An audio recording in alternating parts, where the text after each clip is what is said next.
Hello अस्सलाम वालेकुम। आज हम डिस्कस करेंगे नेक्स्ट संडे टेस्ट सीरीज़ है और ये वाला टेस्ट हमारा बना है चैप्टर नंबर केमिकल काइनेटिक्स में और chemical equilibrium and plus chemical kinetics chapter number 7 and chapter number 9। चले स्टार्ट कर देते हैं। MCQs नंबर फर्स्ट के द रेट ऑफ रिएक्शन, यहाँ पे जो रेट ऑफ रिएक्शन है वो एक्चुअली टाइम के साथ साथ उसका स्पीड जो है वो डिक्रीज होता है। वो इसलिए क्योंकि rate is directly proportion to concentration of reactant. Rate is directly proportion to concentration of reactant. तो यार जितना टाइम गुजरता है तो रिएक्टेंट के कंसंट्रेशन में कमी आती है, रिएक्टेंट कन्वर्टेड इनटू प्रोडक्ट। तो अगर रिएक्टेंट कम होगा तो प्रोडक्ट जो है वो ज़्यादा होगा एंड रिएक्टेंट का कंसंट्रेशन रेट ऑफ रिएक्शन के डायरेक्टली प्रोपोर्शन है। तो टाइम के साथ रिएक्शन का स्पीड डिक्रीज हो रहा है। Which of the following is unit of rate. तो रेट को हम इस तरह डिफाइन करते हैं कि रेट हमारे पास बराबर होता है change in concentration per unit time. Change in concentration per unit time is called rate. तो कंसंट्रेशन का हमारे पास जो यूनिट है वो मोल पर डीएम क्यूब या मोल पर लीटर और टाइम पर सेकेंड हो जाएगा। यहाँ पे आप इसको मोल पर लीटर भी लिख सकते हैं पर सेकेंड, और मोल पर लीटर बराबर होता है मोलरिटी, तो मोलरिटी पर सेकेंड। तो ये आप लोगों के पास रेट का यूनिट होगा। बाकी अगर हम रेट इक्वेशन लिखते हैं तो यार यहाँ पे हमने लिखा कि चेंज इन कंसंट्रेशन, तो टाइम के साथ साथ रिएक्टेंट का कंसंट्रेशन कम होता है और प्रोडक्ट का कंसंट्रेशन ज़्यादा होगा। तो अगर आप रेट इक्वेशन लिख रहे हो in the term of reactant तो फिर यहाँ पे हम माइनस साइन लगाते हैं। माइनस हमें ये शो करके बता देगा कि टाइम के साथ उसका कंसंट्रेशन डिक्रीज हो रहा है, और अगर हम in the term of product लिखेंगे तो फिर माइनस साइन लिखने की ज़रूरत नहीं होगी। तो यहाँ पे हमारे पास जो यूनिट आएगा, अगर हम डीएम क्यूब को ऊपर शिफ्ट कर दें तो डीएम क्यूब माइनस हो जाएगा। तो option number B, option number C is correct. Mole per dm cube per second. Which of the following is unit of rate constant K is same as that of reaction? यहाँ पे इस MCQs का मतलब ये है कि अगर हमने अभी जो रेट का यूनिट निकाला, रेट का यूनिट है मोल पर डीएम क्यूब या मोल पर लीटर पर second. This is the unit of rate. और जो के का यूनिट होता है वो डिपेंड करता है ऑर्डर ऑफ रिएक्शन पे, जिसको हम रेट कांस्टेंट कहते हैं के को। तो its unit depend on order of reaction. तो अब आपसे ये एमसीक्यूज में पूछ रहा है कि यार के का जो यूनिट होगा वो किस ऑर्डर के लिए सेम होता है एज रेट ऑफ रिएक्शन। तो के का यूनिट निकालने के लिए हमारे पास जो शॉर्टकट है वो मोल पर लीटर 1 माइनस एन पर सेकेंड, और एन यहाँ पे हम लिखते हैं ऑर्डर ऑफ रिएक्शन। तो फॉर एग्जांपल अगर मेरे पास एन ज़ीरो हो, order of reaction zero order reaction हो, तो इसमें अगर मैं पुट कर दूँ तो मोल पर लीटर यहाँ पे आ जाएगा 1 माइनस ज़ीरो और पर सेकेंड तो मोल पर लीटर पर सेकेंड। तो यार ज़ीरो ऑर्डर रिएक्शन के लिए जो के का यूनिट होता है वो बिल्कुल सेम टू सेम होता है एज रेट ऑफ रिएक्शन के। तो ऑप्शन हमारे पास ज़ीरो ऑर्डर रिएक्शन आएगा। The addition of catalyst the chemical reaction change. Okay, catalyst जितने भी जो फैक्टर हम डिस्कस करते हैं रेट ऑफ रिएक्शन के, उसमें कैटलिस्ट एक ऐसा फैक्टर है जो एक्टिवेशन एनर्जी को चेंज करता है। फॉर एग्जांपल अगर मेरे पास एक रिएक्शन विदाउट कैटलिस्ट हो रहा हो, तो लेट्स सपोज अगर वो एक्सोथर्मिक रिएक्शन है तो इसका प्रोडक्ट स्टेबल होगा। अब इसमें अगर मैं पॉजिटिव कैटलिस्ट डालूंगा तो पॉजिटिव कैटलिस्ट एक्टिवेशन एनर्जी को डिक्रीज करता है और रेट ऑफ रिएक्शन को इंक्रीज करता है। और अगर मैं इसमें नेगेटिव कैटलिस्ट डालूंगा तो नेगेटिव कैटलिस्ट एक्टिवेशन एनर्जी को बढ़ा देता है और रेट ऑफ रिएक्शन को कम कर देता है, क्योंकि एक्टिवेशन एनर्जी और rate of reaction inversely proportion है। तो पॉजिटिव कैटलिस्ट एक्टिवेशन एनर्जी को कम करेगा, रेट ऑफ रिएक्शन को इंक्रीज करेगा। तो कैटलिस्ट जो है वो एक्चुअली रिएक्शन की एक्टिवेशन एनर्जी चेंज करता है। कैटलिस्ट एक्चुअली रिएक्शन का जो पाथ है वो चेंज कर देता है। Which of the following is correct? तो ऑर्डर ऑफ रिएक्शन तो हम एक्सपेरिमेंटली फाइंड करते हैं और जो मॉलिक्यूलरिटी है वो हम थ्योरेटिकल फाइंड करते हैं। अच्छा, इसमें जो करेक्ट है यहाँ पे लिखा है इन सम केसेस, ठीक है, ऑलवेज नहीं, इन सम केसेस मॉलिक्यूलरिटी और ऑर्डर ऑफ रिएक्शन जो है वो बराबर हो सकता है। सम केसेस में मॉलिक्यूलरिटी और ऑर्डर ऑफ रिएक्शन बराबर हो सकता है। The type of catalyst have same state, so this is a homogeneous catalyst. Rate constant of reaction depend, rate constant जो K है वो depend करता है temperature पे। It's depend on temperature. Rate constant is depend on temperature. The equation which show relationship between this is called rate equation, rate expression or rate law. Rate constant of reaction K unit। अच्छा, अब आपको बताया है ना कि K का ये वाला यूनिट किस ऑर्डर के लिए होता है। जो रेट कांस्टेंट का यूनिट है आपको गिवन है लीटर स्क्वायर, मोल -2 और पर सेकेंड। आपने बताना है कि ये कौन सा ऑर्डर ऑफ रिएक्शन के लिए K का ये यूनिट होता है। तो हमने अभी शॉर्टकट लिखा कि मोल पर लीटर आप इससे कैलकुलेट कर सकते हो 1 - n पर सेकेंड।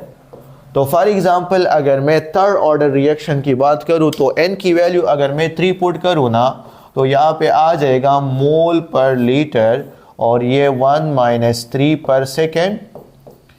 तो मोल पर लीटर ये -2 आ जाएगा पर सेकेंड।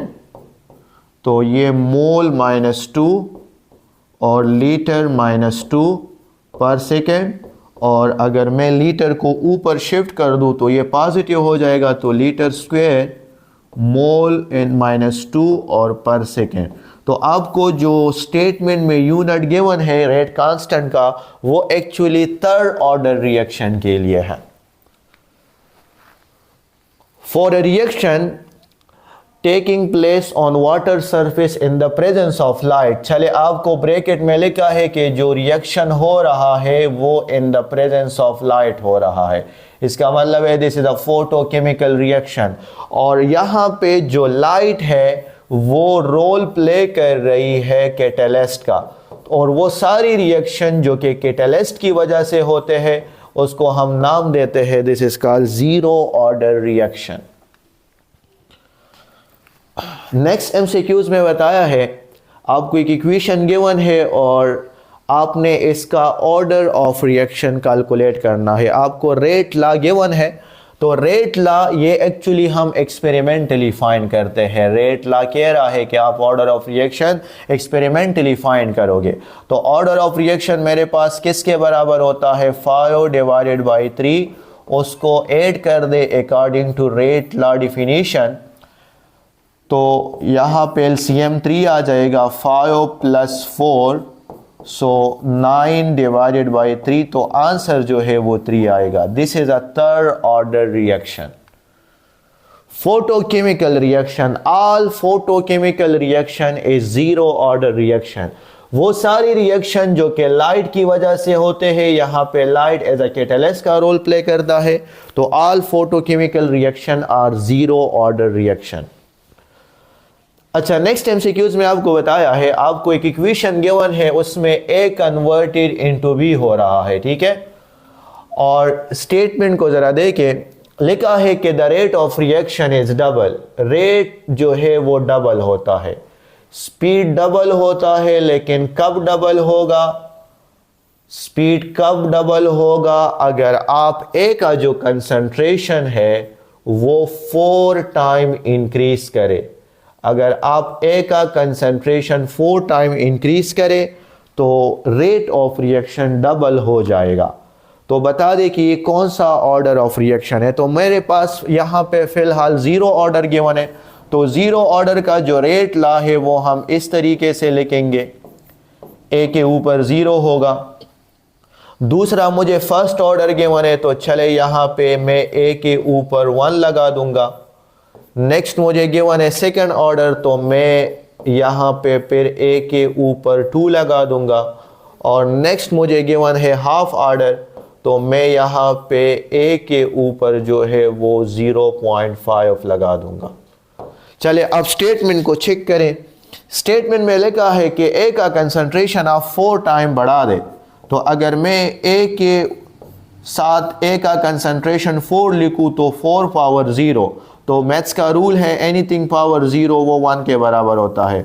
तो यार ये तो नहीं हो सकता, क्योंकि अगर मैं 4 टाइम कंसंट्रेशन बढ़ा दूँ रेट वही 1 टाइम होगा। चले फर्स्ट ऑर्डर के लिए चेक करते हैं। अगर मैं A का कंसंट्रेशन 4 टाइम बढ़ा दूँ तो आंसर जो है वो 4 आएगा, रेट जो है वो 4 टाइम इंक्रीज होगा, ये भी नहीं हो सकता। अगर मैं सेकंड ऑर्डर का कंसंट्रेशन 4 टाइम बढ़ा दूँ तो 4 टाइम बढ़ने के बाद उसका रेट 16 टाइम बढ़ रहा है, ये भी नहीं हो सकता। आपको बताया है कि रेट डबल होता है। बट अगर आप फ्रैक्शन ऑर्डर का, अगर आप हाफ ऑर्डर का यहाँ पे फॉर एग्जांपल कंसंट्रेशन 4 टाइम बढ़ा दे तो 4 का आप ज़रा पावर 0.5 ले ले तो आंसर आप लोगों के पास 2 आएगा। तो the correct one is half order reaction, mean this is a fraction order reaction. Which of the following correct representation unit of K for first order? चले रेट कांस्टेंट का यूनिट लेकिन फर्स्ट ऑर्डर के लिए आप बता दें, तो ये आपके पास पर सेकंड होगा। फर्स्ट ऑर्डर की बात की है ना, तो मोल पर लीटर या मोल पर डीएम क्यूब, और यहाँ पे हो जाएगा 1 माइनस n पर सेकंड। फर्स्ट ऑर्डर है तो n की वैल्यू मैं 1 पुट कर दूंगा, तो मोल पर डीएम क्यूब, और अगर आप 1 पुट करें तो 1 माइनस 1 0 हो जाएगा। एनीथिंग पावर 0 वो 1 के बराबर होता है, तो पर सेकंड जो है वो रेट कांस्टेंट का यूनिट आएगा, लेकिन ये फर्स्ट ऑर्डर रिएक्शन के लिए सिर्फ आएगा। द रेट इक्वेशन, चले आपको एक रेट इक्वेशन गिवन है और इसका आप लोगों ने यूनिट निकालना है। तो पहले आप लोग इसका ऑर्डर ऑफ रिएक्शन कैलकुलेट कर दे कि ये जो इक्वेशन जो रेट ला आपको गिवन है ये कौन सा ऑर्डर ऑफ रिएक्शन है। तो according to rate law order of reaction कैसे फाइंड करेंगे, इसका जो कंसंट्रेशन पावर है वो उसको प्लस कर दे 3 डिवाइडेड बाई 2 और प्लस 1 डिवाइडेड बाई 2, तो यहाँ पे LCM 2 आ जाएगा, 3 प्लस 1 4 एंड 4 डिवाइडेड बाई 2। ये आपको पता चल गया कि यार जो रेट ला इक्वेशन मुझे गिवन है ये सेकंड ऑर्डर रिएक्शन है। अब सेकंड ऑर्डर रिएक्शन के लिए आप दोबारा K का यूनिट फाइंड करोगे, मोल पर लीटर गिवन है, 1 माइनस n पर सेकंड है, तो ऑप्शन जो करेक्ट आने वाला है तो वो आप लोगों के पास ऑप्शन करेक्ट आने वाला है, तो मोल -1 हो जाएगा, क्योंकि जब आप 2 पुट करोगे लीटर -1 हो जाएगा पर सेकंड। लीटर को ऊपर शिफ्ट करें, लीटर मोल इनवर्स एंड पर सेकंड, तो यहाँ पे लीटर मोल इनवर्स पर सेकंड, यहाँ पे एक्चुअली ये -1 है, ठीक है।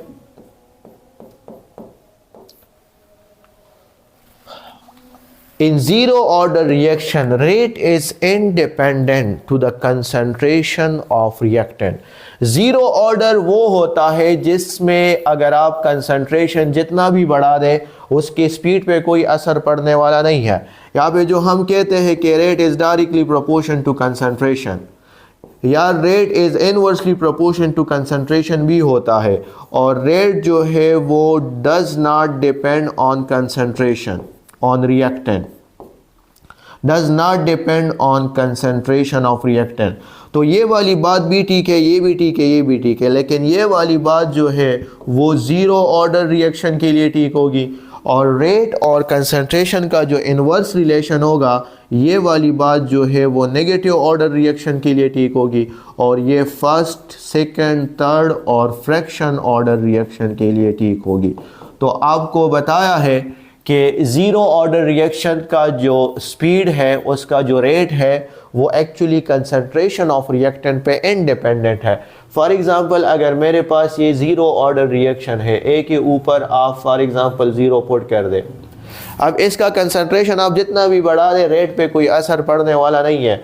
लेट सपोज मैं इसका कंसंट्रेशन डबल करूँ, एनीथिंग पावर ज़ीरो, आंसर 1 आएगा। मैं इसका कंसंट्रेशन 3 टाइम बढ़ा दूँ, 3 पावर ज़ीरो, फिर भी आंसर 1 आएगा। मैं इसका कंसंट्रेशन 4 टाइम बढ़ा दूँ, फिर भी आंसर 1 आएगा। ज़ीरो ऑर्डर रिएक्शन वो एक्चुअली डिपेंड करता है कैटलिस्ट पे। फॉर एलिमेंट्री रिएक्शन बताया है, एलिमेंट्री रिएक्शन है, ये एक सिंगल स्टेप रिएक्शन है। तो बता दे इसकी मॉलिक्यूलरिटी क्या होती है। Molecularity mean the number of molecule involve in a elementary step. The number of molecules involved in elementary step। तो मॉलिक्यूलरिटी यार कभी भी 3 से ज़्यादा नहीं हो सकती, इन्वॉल्व इन एलिमेंट्री स्टेप, क्योंकि 3 से ज़्यादा मॉलिक्यूल एक ही टाइम पे कोलिजन नहीं कर सकते। तो आपको यहाँ पे जो एलिमेंट्री स्टेप गिवन है, ए के आपके पास 2 मॉलिक्यूल है और बी के 1 मॉलिक्यूल है, तो टोटल मॉलिक्यूलरिटी इस रिएक्शन की 3 हो जाती है। मॉलिक्यूलरिटी को आप केमिकल इक्वेशन से मीन थ्योरेटिकली आप बता सकते हैं, बट ऑर्डर ऑफ रिएक्शन आप इक्वेशन को देख के नहीं बता सकते, वहाँ पे आप एक्सपेरिमेंटल कैलकुलेशन करोगे। If the concentration of reaction is double, चले आपको बताया है कि आप कंसंट्रेशन ऑफ रिएक्टेंट को डबल करें, ठीक है, और रेट ऑफ रिएक्शन भी डबल हो जाएगा, रेट ऑफ रिएक्शन भी डबल हो जाएगा, ठीक है। तो बता दें कि ये कौन सा ऑर्डर ऑफ रिएक्शन है। तो यार ये मेरे पास फर्स्ट ऑर्डर ऑफ रिएक्शन होगा। चले चेक करते हैं कि अगर फर्स्ट ऑर्डर है तो फर्स्ट ऑर्डर को तो मैं ऐसे लिखूंगा, 1 लिखूंगा, रेट ला के यहाँ पे जो कंसंट्रेशन पावर है वो 1 लिखूंगा। अब आपको बताया है कि कंसंट्रेशन इज डबल, तो ए का आप 2 ले ले तो यार रेट भी जो है वो डबल हो जाएगा। तो this is a first order reaction. Second order अगर हो ना, तो अगर आप कंसंट्रेशन डबल करेंगे तो रेट 4 टाइम्स इंक्रीज होगा, और ज़ीरो ऑर्डर का अगर आप कंसंट्रेशन डबल करें तो उसकी स्पीड पे असर पड़ने वाला नहीं है। Which of the following salt will highest pH. चले आपको बताया है कि ये कौन सा सॉल्ट है जो कि हाईएस्ट पीएच इन वाटर। तो हाईएस्ट पीएच इन वाटर इसका मतलब ये है कि ये बेसिक सॉल्ट होगा, ये बेसिक साल्ट होगा, क्योंकि बेसिक साल्ट का पीएच ज़्यादा होता है, 7 से एबव होता है। तो यार ये दोनों तो न्यूट्रल साल्ट है, इसका तो पीएच 7 है NaCl, क्योंकि ये तो स्ट्रॉन्ग एसिड और स्ट्रॉन्ग बेस के कम्बिनेशन से बनेगा। अगर हम ये चेक करें, अमोनियम क्लोराइड को चेक करें, तो ये HCl जो कि एक स्ट्रॉन्ग एसिड्स है, और अमोनिया जो कि एक वीक बेस से बनता है, तो इसका पीएच तो कम होगा, दिस वन इज एसिडिक। लेकिन अगर आप ये चेक करें ना, तो बफर सोल्यूशन याद रखें, जो हम बेसिक बफर की बात करते हैं, बेसिक बफर की, तो बेसिक बफर को हम कुछ इस तरीके से डिफाइन करेंगे। बफर तो वो होगा जो कि पीएच चेंज होने में रेजिस्टेंस पैदा करेगा। अगर आप स्मॉल अमाउंट में स्ट्रॉन्ग एसिड या स्ट्रॉन्ग बेस डालें, लेकिन चले बेसिक बफर का जो कम्बिनेशन है वो एक्चुअली वीक बेस है, वीक बेस और इट्स साल्ट, इसी का साल्ट है, it's salt of strong acid, it's salt of strong acid, okay. लेकिन चले अगर हम एसिडिक बफर की बात करें, एसिडिक बफर की, तो एसिडिक बफर का जो कॉम्बिनेशन होगा वो एक्चुअली वीक एसिड से और इसी का साल्ट होगा, it's salt of strong base, it's salt of strong base. तो चले वीक एसिड कौन कौन से, बफर का क्या कॉम्बिनेशन है, तो acetic acid is a weak acid, इसी तरह carbonic acid is a weak acid, alcohol जो है वो वीक एसिड है, HF जो है वो वीक एसिड है। अच्छा, अब इसका जो साल्ट हम बनाएंगे, साल्ट बनाने का क्या तरीका है, इसमें जो एसिडिक हाइड्रोजन है ना, बस इसको यार ग्रुप फर्स्ट वाले मेटल के साथ रिप्लेस कर दें। आप ग्रुप फर्स्ट का कोई भी मेटल लगा दे, पोटेशियम लगा दे, सोडियम लगा दे, लेकिन चले जब मैंने सोडियम लगाया तो सोडियम एसीटेट बन गया। तो अब यार जब आप इन दोनों को कंबाइन करोगे, this one is acidic buffer. यहाँ पे हाइड्रोजन को मैंने हटा के ग्रुप फर्स्ट के मेटल लगा दे, like sodium carbonate, this one is the acidic buffer. दोनों को कंबाइन करोगे एसिडिक बफर। ग्रुप फर्स्ट का मेटल लगाया, this one is acidic buffer, and same to same यहाँ पर भी पोटेशियम लगा दे। तो चले अब आपको ये चीज गिवन है। अच्छा, अब ओवरऑल अगर आप कॉम्बिनेशन दे कि अगर आप ये दोनों कंबाइन करें, ये दोनों या ये दोनों, तो ओवरऑल एसिडिक बफर का जो पीएच होगा वो लेस देन 7 होगा। बट अगर आप सिर्फ इसके साल्ट का पीएच देंगे ना, सिर्फ ये वाले जो साल्ट का मैं आपको पीएच बता रहा हूं, तो इसके साल्ट का जो पीएच है वो फिर ग्रेटर देन 7 होगा। लेकिन जब आप इसके साथ कंबाइन करोगे तो ओवरऑल पीएच लेस देन 7 होगा। तो यार ये चेक करें, सोडियम कार्बोनेट, ये एसिडिक बफर में जो इट्स साल्ट ऑफ बेसिक होता है ना, तो इसका पीएच एक्चुअली ग्रेटर देन 7 होगा। तो एक्चुअली ये आप लोगों के पास अगर आप वाटर में डाल ले तो ये वाटर का पीएच जो है वो बढ़ा देगा। Which of the following compound is not protonatic acid? चले आपको बताया है not protonatic acid, एसिड तो है लेकिन प्रोटॉन नहीं देता, not protonatic। तो 3 किस्म के कंसेप्ट है, अर्हीनियस कंसेप्ट, ब्राउनस्टेड एंड ल्यूरी और लिविस कंसेप्ट। तो ये वाला नॉट प्रोटोनेटिक एसिड है। ग्रुप 3 के जो कंपाउंड्स होते हैं ना, बोरान, वो 3 बॉन्ड 3 OH है, तो यार ये इलेक्ट्रॉन डिफिशिएंट है, इसका ऑक्टेट कंप्लीट नहीं है, तो this one is electron pair acceptor. तो ये आप लोगों के पास लिविस एसिड है। ब्राउनस्टेड एंड ल्यूरी या अर्हीनियस एसिड नहीं है, लेकिन बाकी जितने भी आपको कंपाउंड गिवन है वो एक्चुअली हाइड्रोजन जो है वो डोनेट करता है। तो दिस वन इज प्रोटोनेटिक एसिड, लेकिन ऑप्शन बी जो है वो नॉट प्रोटोनेटिक एसिड है। अच्छा, फॉर रिवर्सिबल रिएक्शन आपको बताया है कि the equilibrium shift in forward direction. Already reaction equilibrium में है, रेट ऑफ फॉरवर्ड और रेट ऑफ बैकवर्ड बराबर है। अब आपसे पूछ रहा है ना कि यार ये रिएक्शन का डायरेक्शन ज़रा फॉरवर्ड ले जाए, फॉरवर्ड रिएक्शन का रेट इंक्रीज करे, मीन इक्विलिब्रियम को डिस्टर्ब करे। तो पहले आप ज़रा अमोनिया फॉर्मेशन को चेक कर देना, आपको साथ में हीट भी मिल रहा है प्रोडक्ट में। तो जब हीट भी मिल रहा है तो फॉरवर्ड रिएक्शन जो है वो एक्सोथर्मिक है, फॉरवर्ड रिएक्शन इस केस में एक्सोथर्मिक है और बैकवर्ड रिएक्शन इस केस में एंडोथर्मिक है। तो अगर फॉरवर्ड एक्सोथर्मिक है तो एक्सोथर्मिक हमेशा लो टेम्परेचर को फेवर करेगा। जितना आप टेम्परेचर कम करोगे एक्सोथर्मिक डायरेक्शन फेवर करेगा, और अगर टेम्परेचर ज़्यादा करोगे तो एंडोथर्मिक डायरेक्शन फेवर करेगा। तो एक बात तो पता चल गई कि अगर फॉरवर्ड रिएक्शन ले जाना है तो टेम्परेचर को कम करना पड़ेगा। बट ले चार्टर प्रिंसिपल का अगर आप प्रेशर इफेक्ट भी देखें तो इस रिएक्टेंट साइड पे मॉलिक्यूल ज़्यादा है, मोल ज़्यादा है, तो अगर आप प्रेशर अप्लाई करोगे, ज़्यादा प्रेशर अप्लाई करोगे तो ये इक्विलिब्रियम उस साइड पे जाएगा जहां पे नंबर ऑफ मोल्स कम हो।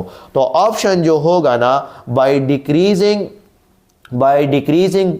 टेम्परेचर एंड इंक्रीजिंग जो है वो प्रेशर होगा। तो ऑप्शन नंबर डी, आप प्रेशर को बढ़ाओगे, हाई प्रेशर और लो टेम्परेचर पे रिएक्शन फॉरवर्ड जाएगा अकॉर्डिंग टू ले चार्टर प्रिंसिपल। अच्छा, आपको एक रिएक्शन बताया है और दूसरा रिएक्शन भी गिवन है, लेकिन एक रिएक्शन की आपको Kc वैल्यू गिवन है और दूसरे रिएक्शन की आपको Kc इक्विलिब्रियम कांस्टेंट कैलकुलेट करना है। तो जो Kc वैल्यू है ना वो एक्चुअली डिपेंड करती है टेम्परेचर पर भी डिपेंड करती है और मूड ऑफ रिएक्शन पर भी डिपेंड करती है, ठीक है। तो ये जो MCQs है, this is a mood off reaction. तो MCQs के साथ क्या किया है आप ज़रा चेक करें। यहाँ पे जो गिवन इक्वेशन है ना उसमें HI रिएक्टेंट साइड पे है, उसमें HI प्रोडक्ट साइड पे है। तो इक्वेशन के साथ दो काम किए हैं। फर्स्ट वन, इक्वेशन को रिवर्स किया है और दूसरा इस इक्वेशन को मल्टीप्लाई किया है विद 2, मल्टीप्लाई भी किया है विद 2, मल्टीप्लाई विद 2। सो यार अगर आप एक इक्वेशन को रिवर्स करोगे ना तो Kc वैल्यू भी रिवर्स हो जाएगी। आप चेक करें इसकी Kc वैल्यू क्या है, वो 8 है। जब आपने इक्वेशन को रिवर्स कर दिया तो इसकी Kc वैल्यू जो है वो 1/8 हो जाएगी। लेकिन जो नंबर ऑफ इक्वेशन के साथ मल्टीप्लाई करोगे तो वो नंबर Kc वैल्यू के साथ मल्टीप्लाई नहीं करना, वो नंबर जो है वो Kc वैल्यू के पावर में चला जाएगा। तो यहाँ पे जो करेक्ट ऑप्शन आएगा वो 1/64 आ जाएगा।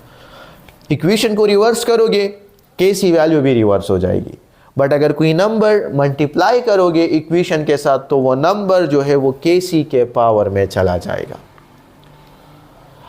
Okay, according to Le Chatelier principle, solid और लिक्विड है ना, तो अब आपको बताया है कि क्या होगा एडिंग हीट, अगर मैं इसको टेम्परेचर दे दूं तो क्या होगा।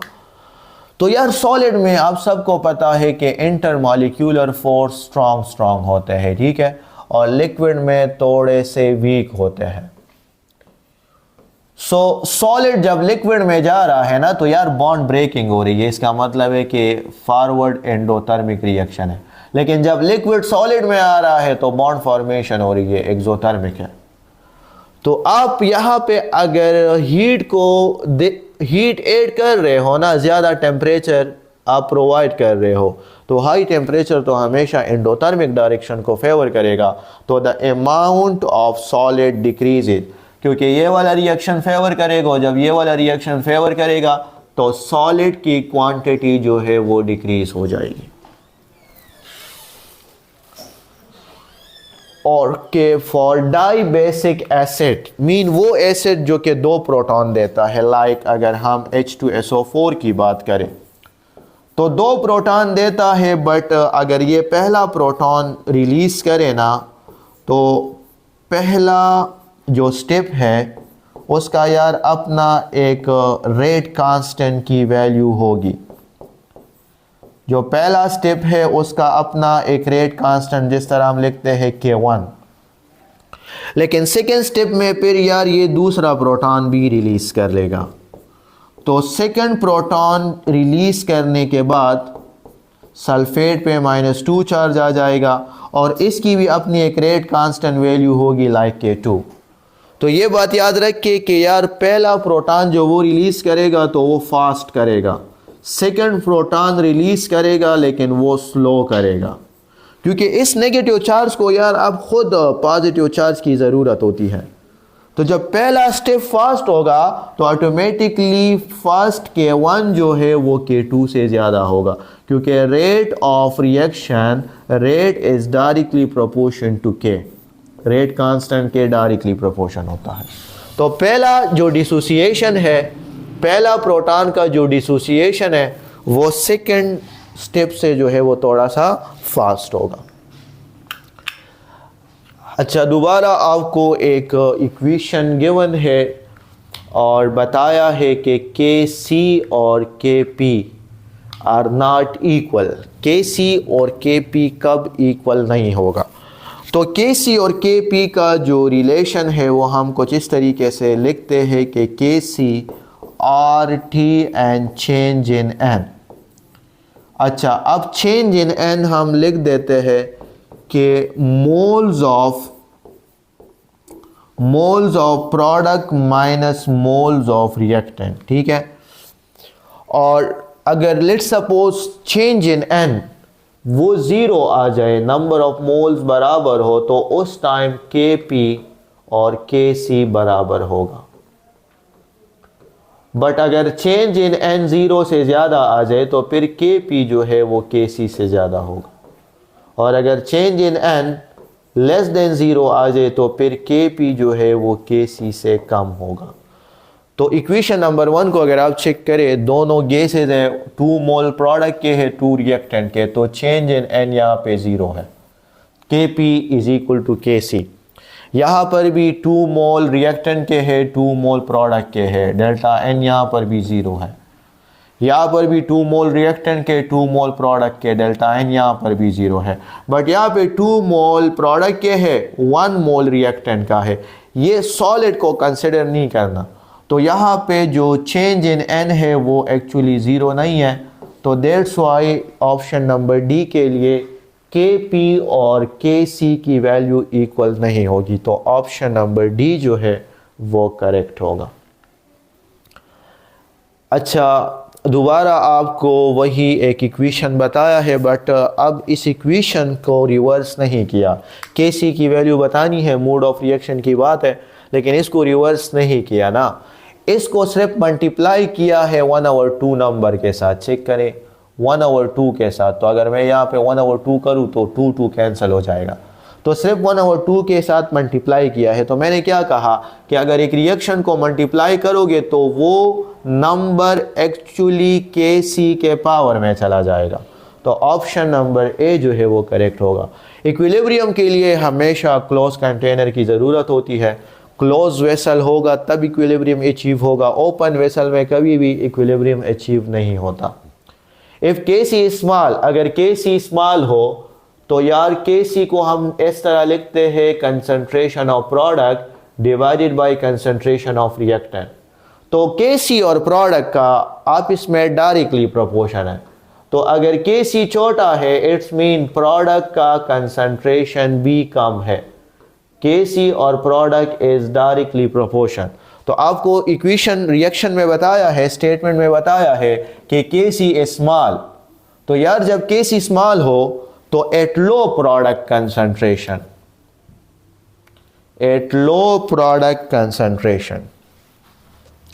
Chemical equilibrium establish. Chemical equilibrium को हम डिफाइन करते हैं तो इस तरीके से डिफाइन करेंगे कि यार इसमें सिर्फ और सिर्फ रेट बराबर होता है, रेट ऑफ फॉरवर्ड रिएक्शन वो बैकवर्ड रिएक्शन के बराबर होता है। कंसंट्रेशन की कोई बात नहीं है, कंसंट्रेशन कम भी हो सकता है रिएक्टेंट प्रोडक्ट के दरमियान और दोनों इक्वल भी हो सकते हैं, तो इक्विलिब्रियम ऑल केसेस पे अचीव हो सकता है। कंसंट्रेशन बराबर भी हो सकता है, रिएक्टेंट का ज़्यादा भी हो सकता है, रिएक्टेंट का कम भी हो सकता है, सिर्फ स्पीड बराबर होना चाहिए। If Kc of certain reaction is large, दोबारा अगर Kc बड़ी हो तो the product concentration will be high, क्योंकि Kc और प्रोडक्ट डायरेक्टली प्रोपोर्शन है।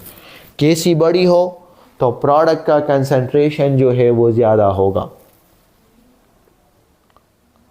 Consider the reaction. अच्छा, दोबारा आपको एक एक्सोथर्मिक रिएक्शन गिवन है, साथ में हीट भी प्रोड्यूस कर रहा है, मीन एक्सोथर्मिक है। तो जब एक्सोथर्मिक है और आपको बताया है कि SO3 का फॉर्मेशन कब ज़्यादा होगा, तो ली चार्टर प्रिंसिपल अप्लाई करें लो टेम्परेचर पे, बट रिएक्टेंट के मोल ज़्यादा है तो हाई प्रेशर, लो टेम्परेचर और हाई प्रेशर पे रिएक्शन फॉरवर्ड जाएगा। तो option number temperature low, pressure is high. इनमें से लेविस एसिड कौन सा है जो कि लोन पेयर एक्सेप्ट करता है? तो यार all group 3 halide are Lewis acid, all group 3 halide are electron deficient, all group 3 halide are electrophile, तो वो लोन पेयर एक्सेप्टर होते हैं, तो ग्रुप 3 के हैलाइड लेविस एसिड होते हैं। Levelling effect, water is a levelling solvent but only for strong acid and strong base, और levelling effect जिसमें एक strong acid the ability of strong acid जो कि वाटर में 100% डिसोसिएट होता है। लेट सपोज अगर हम HCl को वाटर में डाल लें तो ये 100% डिसोसिएट हो जाएगा। अगर हम H2SO4 को वाटर में डाल लें स्ट्रॉन्ग एसिड को तो ये 100% डिसोसिएट हो जाएगा। अगर मैं HClO4 को वाटर में डाल दूँ तो ये 100% डिसोसिएट हो जाएगा। तो वाटर ने यार डिफरेंट एसिड के लेवल क्या कर दिए, वो बराबर कर दिए। But water is a only levelling solvent for strong acid and strong base, weak के लिए नहीं होगा। तो ऑप्शन नंबर ए जो है यहाँ पे करेक्ट है। The unit of rate constant is depend, तो ऑर्डर ऑफ रिएक्शन पे डिपेंड करता है। जो के का यूनिट है, के का यूनिट हम लिखते हैं कि इट्स अ मोल पर लीटर 1 - n पर सेकेंड। तो यार ये किसी भी ऑर्डर ऑफ रिएक्शन के लिए मतलब फिक्स नहीं है, हर एक के लिए जो है वो डिफरेंट है। तो n जो है वो ऑर्डर ऑफ रिएक्शन है, first order, second order, fraction order, zero order. अगर आप यहाँ पे ऑर्डर ऑफ रिएक्शन की वैल्यू डिफरेंट पुट करोगे तो रेट कांस्टेंट का जो यूनिट होगा वो भी डिफरेंट आएगा। Which one is incorrect, incorrect कौन सा है? तो ऑर्डर ऑफ रिएक्शन में भी फ्रैक्शन, हाँ ये बात तो ठीक है, order of reaction fraction form में हो सकता है। इट में भी जीरो, ये भी ठीक है, ऑर्डर ऑफ रिएक्शन जीरो भी हो सकता है। And it can not be 4, हाँ ये भी ठीक है कि ऑर्डर ऑफ रिएक्शन 3 से ज्यादा नहीं हो सकता, 4 नहीं हो सकता। तो यहाँ पे नन ऑफ दीज आएगा, क्योंकि इक्वेशन में आपको स्टेटमेंट में बताया है कि इनकरेक्ट स्टेटमेंट बता दे, लेकिन यहाँ पे तो इनकरेक्ट कोई भी नहीं है, यहाँ पे तो सारे जो है वो करेक्ट है। Okay, if we 10 degree temperature increase करोगे तो ये तो एक जनरल टॉप वो है, एमसीक्यूज है, नोट कर दे। Rate of reaction 2 times increase होगा and this is experimentally prove. 1 mole, okay, 1 mole of reaction react with a rate, rate भी गिवन है, what is the rate constant? 1 mole है ना, तो यार पर डीएम क्यूब, तो इसका मतलब है इसका कंसेंट्रेशन 1 मोल पर डीएम क्यूब है। सो रेट को कैसे लिखेंगे? के और ए। और आप ज़रा गौर से देखें, यहाँ पे चले आपको बताया है ना कि कंसंट्रेशन 1 मोल पर डीएम क्यूब, क्योंकि यहाँ पे डीएम क्यूब है।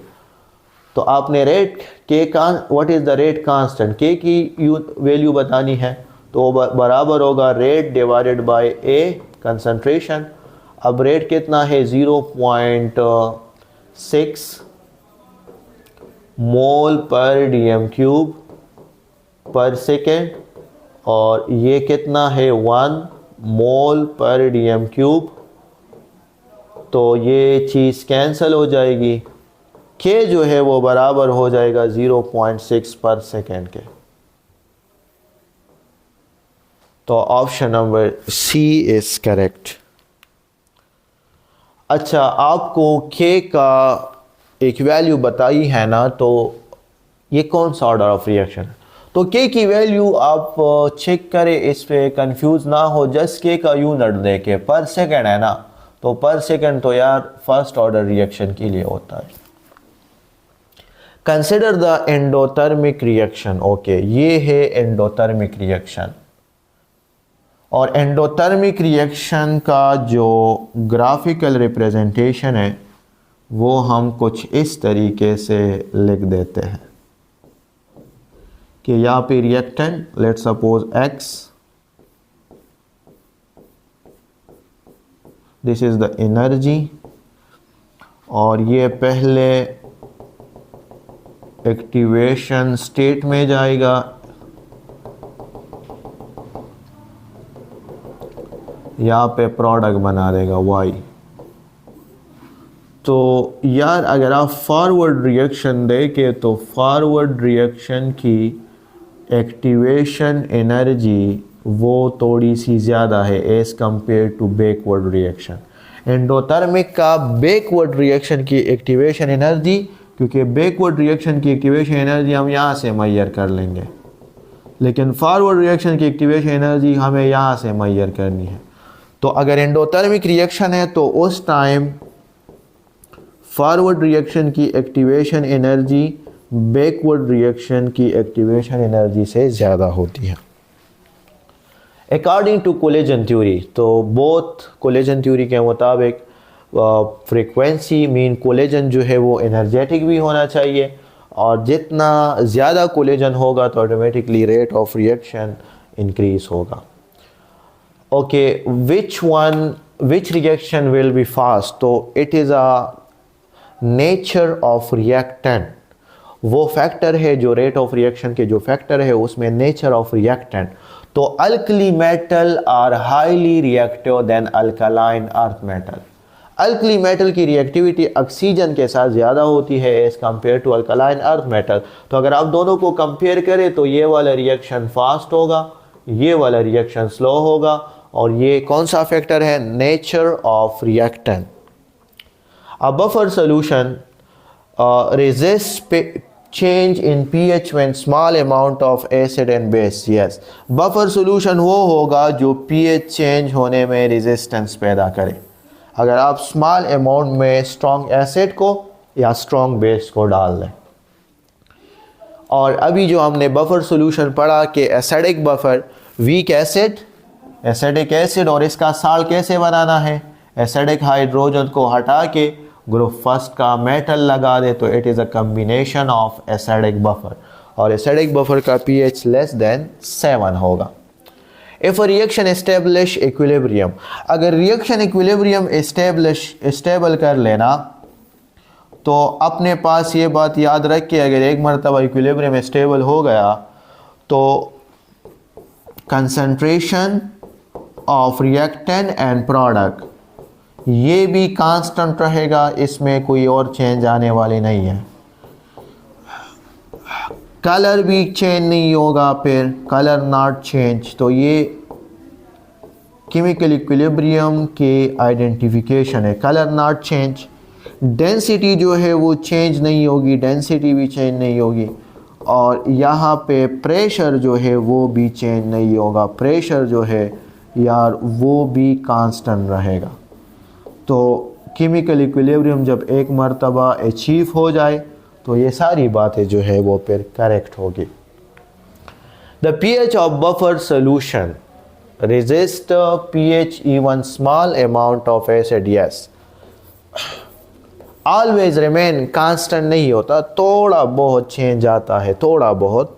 वो फिर आप बफर एक्शन में जब डिस्कस करते हो कि ये थोड़ा बिल्कुल माइन्यूट चेंज, तो वो रेजिस्टेंस शो करता है।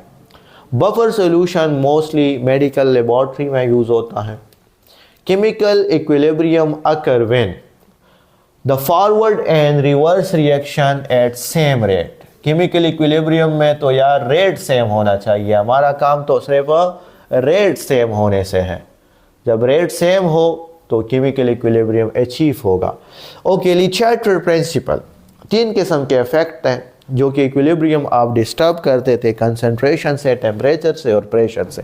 तो अगर आप टेम्परेचर वाला इफेक्ट देखें ना, तो इसमें लिखा है कि अगर आप टेम्परेचर को बढ़ा दें, इंक्रीज टेम्परेचर, तो high temperature favour endothermic reaction, low temperature favour exothermic reaction. तो क्या लिखा है? If increase temperature equilibrium shift at a endothermic direction. तो ये वाली बात तो ठीक है ना, हाई टेम्परेचर एंडोथर्मिक डायरेक्शन को फेवर करेगा, तो ऑप्शन बी इज करेक्ट। अच्छा, द इक्विलिब्रियम कांस्टेंट, Kc को हम किस तरह लिखते हैं? Kc बराबर होगा concentration of product divided by concentration of reactant. तो it is a ratio of concentration of product and reactant, but at equilibrium. ये बात याद रखें, जब आपको 100% कंफर्म पता हो कि रिएक्शन इक्विलिब्रियम में है, तब आप जो है वो Kc से रिप्रेजेंट करोगे। जब आपको पता नहीं है ना कि इक्विलिब्रियम में है या नहीं है, तो फिर हम इसको Qc से रिप्रेजेंट करेंगे। तो यहाँ पे आपको ऑप्शन ए में लिखा है कि इक्विलिब्रियम कांस्टेंट, तो product divided bye reactant ratio तो है, लेकिन किस स्टेट में? सिर्फ और सिर्फ इक्विलिब्रियम स्टेट पे। The value of Kc of a reaction is very large. तो यार प्रोडक्ट ज़्यादा, और जब प्रोडक्ट ज़्यादा होगा तो equilibrium favour the forward product. Equilibrium में प्रोडक्ट जो है वो फेवर होते जाएंगे, क्योंकि Kc is directly proportion to concentration of product. The unit of Kc depend, unit की बात की है, वैल्यू नहीं, ठीक है। वैल्यू तो टेम्परेचर पे और मूड ऑफ रिएक्शन पे डिपेंड करती है, बट यूनिट जो है वो डिपेंड करती है stoichiometric coefficient of balance equation पर। और कंसिडर द इक्वेशन, दोबारा ये एमसीक्यूज रिपीटेड है, लो टेम्परेचर और हाई प्रेशर पे रिएक्शन फॉरवर्ड जाएगा, तो टेम्परेचर डिक्रीज और प्रेशर जो है वो इंक्रीज होगा। अच्छा, इफ Kp जो है वो Kc के कब बराबर होगा, कब ज्यादा होगा और कब कम होगा, change in n zero less than zero है, मीन चेंज इन n जो है वो नेगेटिव है। और नेगेटिव कब होगा, जब प्रोडक्ट के मोल्स कम है और रिएक्टेंट के मोल ज्यादा है। तो जब चेंज इन n कम है, जीरो से कम है, तो इसका मतलब है कि Kp की वैल्यू Kc से उस टाइम डिक्रीज होगी, कम होगी। Kp is less than Kc। और सल्फ्यूरिक एसिड को जिस प्रोसेस से हम बनाते हैं उस प्रोसेस का नाम होगा कंटैक्ट प्रोसेस, और अमोनिया जिस प्रोसेस से हम बनाते हैं उस प्रोसेस का नाम होगा हाइबर प्रोसेस। थैंक यू, खुदा हाफिज़।